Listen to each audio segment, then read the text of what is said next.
What's going on, everybody? It's your boy C-Zar, and we are talking about you today. We're going to talk about you and check in on you because it's important to check in on yourself, man, especially in times like this when the market is being rather predictable, unpredictable, wish-washy, whiplashy, whatever you want to call it. Um, it's important to keep our mind right. Okay, it's the boring times. It's not the hectic times, right? If you see the price drop real fast and then it pumps really fast back up, those moments are easy to persevere. But these slow bleeds that have little wicked volatilities in between and continue to persist slowly to the downside, it can mess with you. It can mess with you in your brain. It can mess with you in your portfolio. And we're trying to keep our minds, our vision clear, so that we're aware of the path ahead. Okay, the path ahead for the average crypto for cryptocurrency as a whole is rather good. It's paved with golden bricks, right? We got the yellow brick road coming up. We're gonna be singing and skipping and clicking our heels together in the whole 9 yards, right? It's gonna be great. But of a slow bleed to go. And I do expect that the rest of this month is probably going to be bearish, maybe even getting into April. I'm thinking that April 2nd will be a relatively bearish time. I'm wondering, and I'm almost optimistic. I'm almost optimistic at this point that it will be because it's almost perceived as a negative event, right? Positive for the United States, putting tariffs on other countries, reciprocated tariffs. It's not like you're putting on new tariffs to countries, or they are new tariffs from the United States, but it's not like they're undeserved. It's just reciprocated tariffs, right? My face just froze. Oh no, I was about to use my ventriloquy skills. But that day, I'm assuming, is going to be perceived as negative. I think it's going to be a negatively received news day, right? Generally, think about it like this. Whenever, okay, now I'm a ventriloquist. I'm straight. I'm talking right now. You can't even see my mouth moving. Think about it like this, you guys. While I'm looking at you, oh, there we go. I'm sorry. This is not good for the flow here. Think about it like this. The let me fix this here. Let's see. This might help actually. There we go. Hopefully that helps with it. Think about it like this. Okay. If there was a bullish news event that was happening, let's say in a month or so, there was just some big deal. I don't know, some big event in the crypto space that was going to happen that was perceived bullish overall.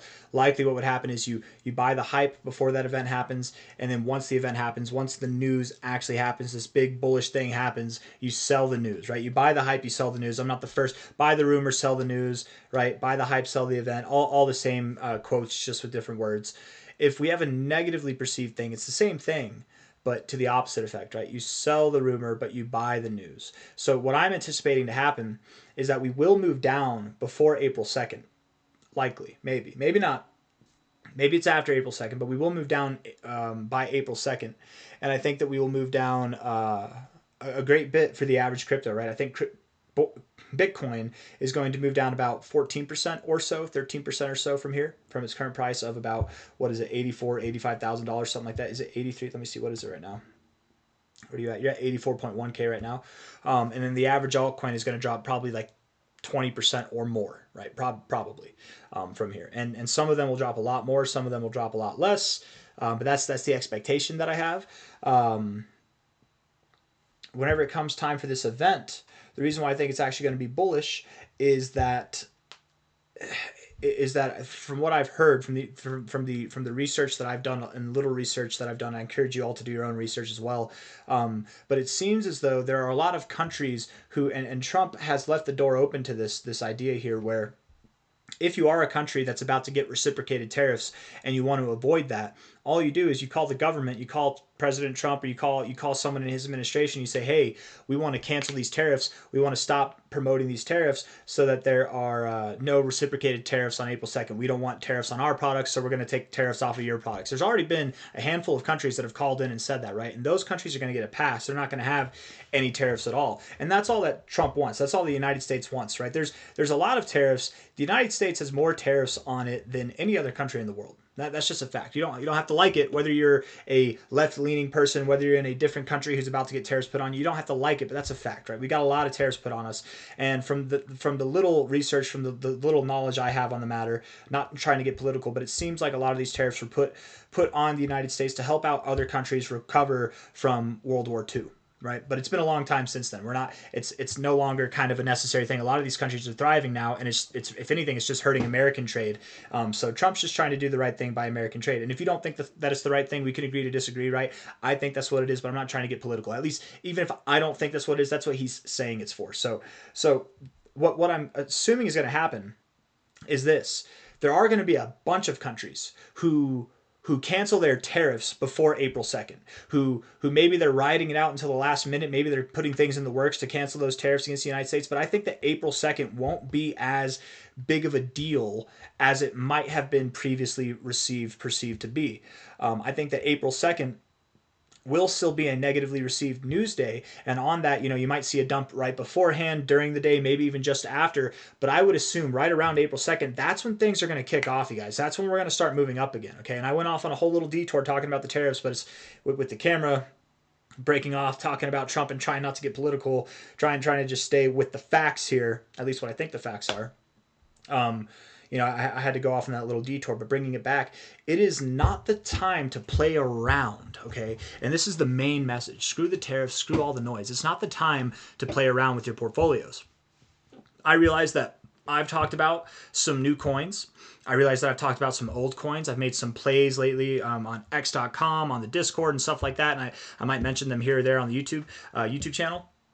What I'm not doing is I'm not selling any of the coins that I've been holding for months, for years. I'm not selling any of them. I'm not taking my boring coins and buying these new shiny coins that C-Zar's talking about. That's not what I'm doing, and that's not what you should be doing, okay?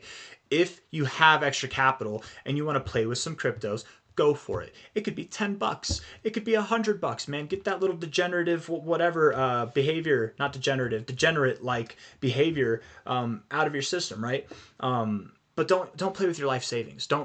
You've set yourself up, right, with all these coins that you're holding, and I'm assuming that the average person in crypto right now, unless you're holding auction, unless you're holding bounce token, the average person in crypto right now is holding coins that are largely down. They are not in a position of strength right now, right? They're in a good position to buy, but they're not in a position of strength as far as like overall gains or growth goes, at least from a short-term perspective, okay?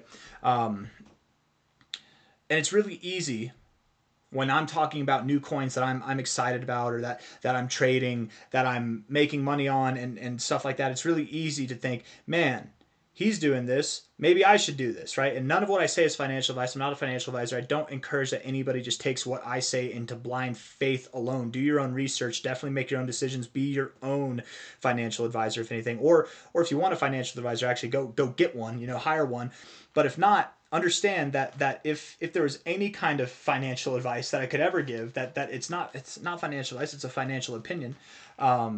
It would be that you should not be trading your life savings, and you should definitely not be sacrificing your boring coins. Don't get shiny object syndrome. Don't sacrifice the boring coins for the shiny toy in the sky, because likely your boring coins right now, you guys, we are weeks, we are moments away from seeing the whole market skyrocket. Okay, it's gonna happen. We have a little bit more pain to go through. Okay, I'm gonna be having this exact same message at the bottom, right? And there's hopefully I'll be able to hold your guys' hand. Hopefully I'll be able to go live and just we'll watch the drop happen together, something like that. I might not be able to.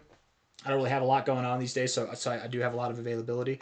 But the whole point being, you've set up a game plan. I don't care if it's XCN. I don't care if it's Alchemy Pay. I don't care if it's Swift Coin. I don't care if it's Litecoin, Bitcoin Cash, Compound, Mana, XMR. Name your coin. Any and all of the coins that I've talked about. And there's plenty. Kava. There's plenty that I hold. There's plenty that I don't hold that I talk about, right? And they've been boring or down since December or January even, right? Do not sacrifice the months of turmoil, the months of slow bleeding boringness and uncertainty that you've had to endure to just scratch that itch of fun, watching the price pump on a coin that may or may not pump, right? Don't mess it up.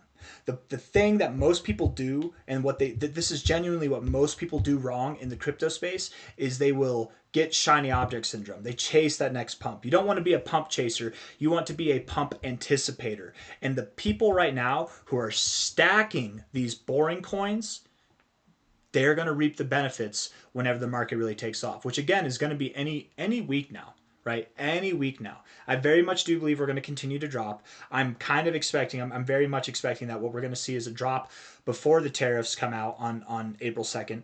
And I'm anticipating that once that day happens, it's going to be a big old nothing, who cares kind of a day. The price might skyrocket immediately, probably not. It might move up a little bit slowly but surely, and everybody's going to say, yeah, but the drop's coming, guys. These tariffs are going to impact everything. It's coming. Like, just you wait. It happened last time. It's going to happen. But the thing is about a negative news event is that they're anticipated to be negative. Once the event itself happens, there's no more negative news to be anticipated. Now all the fundamentals come back to play. And I am a master ventriloquist. You can't even see my mouth moving. I'm so good. Whatever that guy's name is with the puppets, he's got nothing on me, man. This cat wagging his tail, though, he's got something on me. What was I saying there? I forget what I was saying. This camera is not good for my. Oh, there we are. It's not good for my train of thought. I have too much fun with it, and not fun at all. But all I'm trying to say is the people who make money are the ones who are preparing, not preparing days in advance, but the people who have been preparing for months in advance and stacking and holding and buying more. Right? Those are the people who make money, and everybody thinks it's so damn easy. But this past few months has been anything but easy for everybody. Right? You just have to persevere, hold through it. Trust the process. You invested in all of these cryptos that you're holding for a reason. The fundamentals, I think where I got distracted.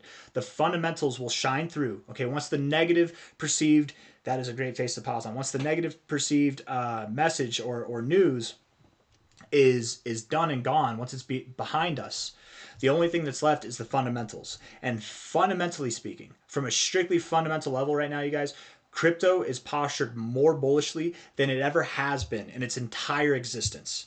Okay? It's more bullish now than it ever has been. Do not mess things up at the lows because you're getting greedy and you're getting bored. Check yourself. Check yourself. I'm talking to you, whoever you are, that sold your whatever coin for a new and exciting coin or a meme coin or even worse, a meme coin. Like, please do not take your life savings and put them into meme coins because you're bored. Boredom kills a lot of potential gains for investors. Don't let that be you, okay? I've been there before. I've hit zero plenty of times in my life. I've hit zero 4 times, you guys. I was living at my mom's house. I didn't have a family. I didn't have people that depended on me. And I just, I was in a position where I could afford to hit zero, but guess what? It sucked. It sucked every single time that I hit zero. And the reason why I hit zero was because of moments like this. I got bored. So I tried to make as much money as I could to make up for all the loss, all the slow bleed that I didn't account for, that I should have, that if I sold at the top, I'd have more money to buy. And now screw all that, right? You bought at whatever price you bought because you saw the potential there. That potential still exists and it's about to be realized. It's just a matter of time. Ignore the price, ignore the media, ignore all the shenanigans, and especially ignore the shiny object syndrome, okay? Stay away from leverage trading. Stay away from options trading, okay? I have actually had several exchanges reach out to me, and I'm not talking smack about any of them. I think there's plenty of good exchanges out in the space. There's plenty of not good exchanges out in the space. But the reason why I never advocate for exchanges, the reason why I don't have any what are they called? Links, that affiliate links, why I don't do any stuff like that is because I don't want to encourage people to leverage trade. In this space, there are so many YouTubers that they talk about 50x, 100x, even 10x, like it's not a big deal. You guys, 10x is a lot, let alone 100x or 40x or any more than that, right? That's a lot to deal with. Okay, you shouldn't be doing more than a 5x, and even then, you really shouldn't be doing more than a 3x. 3x is what you. But even then, just stay away from it entirely. Stay away from leverage trading. Stay away from the shiny object syndrome. Stick to the plan and trust in the process. We are in a bull market. It's just a very boring bull market, but fundamentally speaking, we are more bullish than we've ever been. Wait. It's a waiting game. The people that try to make money the fastest lose money the fastest, but the people that do it slowly, they're the ones that come out on top. And most importantly, anybody can make profits. Only the pros take profits, okay?